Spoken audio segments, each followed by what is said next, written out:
एक समय की बात है, महिमा शहर में अपनी पढ़ाई करने आई थी।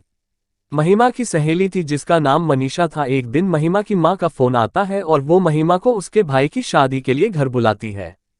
महिमा अगले दिन अपनी सहेली मनीषा को इस बारे में बताती है, मैं अपने घर जयपुर जा रही हूँ क्योंकि मेरे भैया की शादी है। क्यों नहीं, मैं जरूर चलूंगी तुम्हारे साथ। दोनों सहेली बड़ी खुश होती है और जयपुर जाने की तैयारी में लग जाती है। एक हफ्ते बाद दोनों जयपुर पहुंच जाती है। महिमा का इतना बड़ा घर देखकर मनीषा तो दंग रह जाती है। हर तरफ शादी की तैयारी चल रही होती है। कई मेरी बेटी फॉर्मा और देखो मेरे साथ कौन है, मेरी सहेली मनीषा। हैरी बेटी आओ आओ और इसे अपना ही घर समझो। सीमा जी चलो। मनीषा चलकर भैया से मिलते हैं। दोनों सहेली जाकर महिमा के भाई से मिलती है। राहुल अपनी बहन को देखकर बहुत खुश हो जाता है।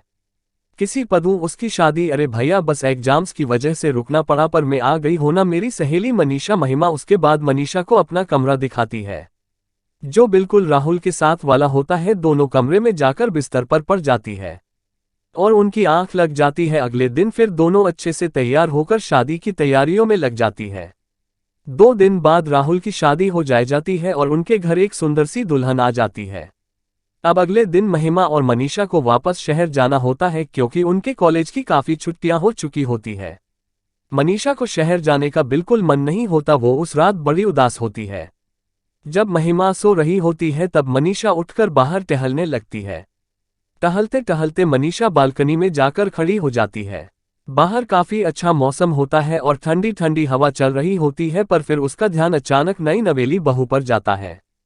इतनी रात को छत पर क्या करने जा रही है? मनीषा उसके पीछे पीछे जाने लगती है और छत पर पहुंच जाती है। छत पर घूंघट में वो बस चलती जा रही होती है। उसके बाद वो अपना घूंघट ऊपर करती है और आसमान में पूरे चांद को देखने लगती है। चांदनी रात है और मेरा मकसद पूरा हुआ, आखिर घर की बहू में बनी गई। अब मैं सबको खत्म कर तुम की सबको खत्म कर दूंगी, इसलिए इनको आखिर हुआ क्या है? मनुष्य छुपकर सब देख ही रही होती है कि तभी महिमा की भाभी पीछे मुड़ती है और फिर उसका चेहरा देख मनीषा वहीं जमीन में बैठ जाती है। वो कोई खूबसूरत लड़की नहीं बल्कि एक चुड़ैल होती है। मनीषा के गले से आवाज नहीं निकल रही होती, उसे कुछ भी समझ नहीं आ रहा होता कि अब क्या करे। हिम्मत करके खुद को संभालती और अपने कमरे में भागती है। महिमा, मैंने खुद भी उनको छत पर हंसते हुए देखा और वो आसमान में चांद को देखकर हंस रही थी और बोल रही थी कि वह सबको मार डालेगी। मनीषा को पहले ही शौक होता है कि दूध में कुछ गड़बड़ है, इसलिए वह गलती से ग्लास को गिरा देती है। अरे बहू, कैसे ग्लास पकड़ा रही हो, देखो गिर गया। चलो जाओ पूछा लाओ और साफ कर। तो सब लोग मनीषा की देखभाल में लग जाते हैं और कुछ दिन के लिए उनका शहर जाना कैंसिल हो जाता है।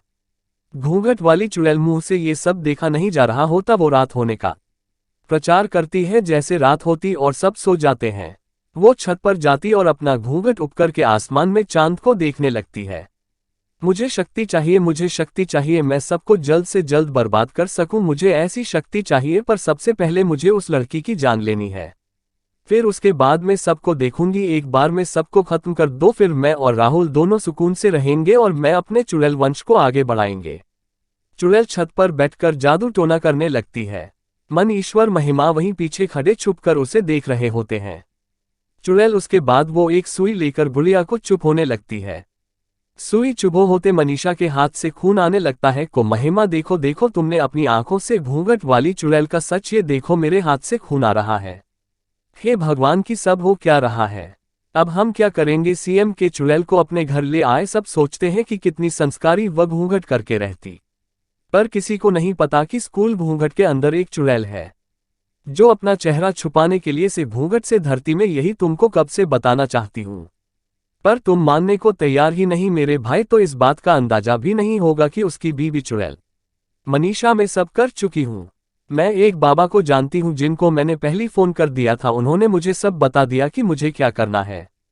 बस अभी हमें कैसे भी 2 दिन शांति से निकालने, फिर पूर्णिमा की रात को घूंघट वाली चुड़ैल का सच सबके सामने लाएंगे और इससे छुटकारा भी मिल जाएगा। उसके बाद दोनों सहेली छत पर आती है और वहां जिस जगह चुड़ैल अपना जादू टोना करती है वहां एक कटोरी खीर रख देती है। कुछ देर में चुड़ैल वहां जाती है।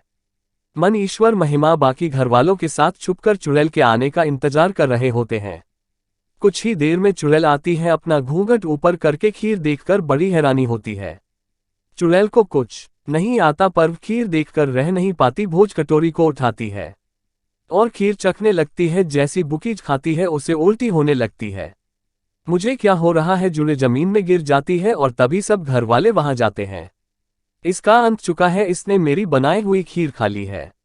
ये सब तेरा किया धरा है, तुम मुझे उसी दिन मार देना चाहिए था। चुड़ैल तड़प तड़प कर बढ़ने लगती है। उसके बाद पूर्णिमा के चांद की रोशनी उस चुड़ैल पर उल्टा असर करने लगती है। उसे ताकत देने की जगह जला देती है और चुड़ैल राख में बदल जाती है। सब घूंघट वाली चुड़ैल बहुत से मुक्ति पा लेते हैं।